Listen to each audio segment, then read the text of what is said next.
তাই মহকুমা প্রশাসনের পক্ষ থেকে খাদ্য দপ্তরের হয়ে আমার সাথে আছেন এসডিসি সাহেব এবং সিআই সাহেব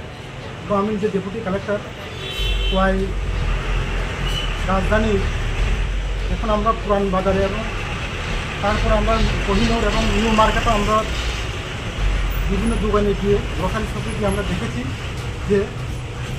বর্তমান সময়ে যে পেঁয়াজের যে দ্রব্যমূল্য দাম বৃদ্ধি পাচ্ছে ওই পরিপ্রেক্ষিতে আমাদের এই অভিযান আমরা অভিযানে দেখেছি যে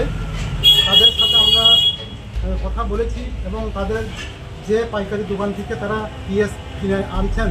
ওরা আমরা যাচাই করে দেখেছি। আমরা দেখি সর্বোচ্চ এখন 60 টাকা কেজি ধরে পেঁয়াজ এখানে বিক্রি হচ্ছে। আমরা বলেছি যদি কেউ 60 টাকার ঊর্ধ্বে বা বেশি মূল্যে পেঁয়াজ বিক্রি করতে চায় তাদের পরিপ্রেক্ষিতে আমরা নোটিশ দিয়েছি কিছু দোকানে, তাদেরকে আমরা তলব করব এবং যাতে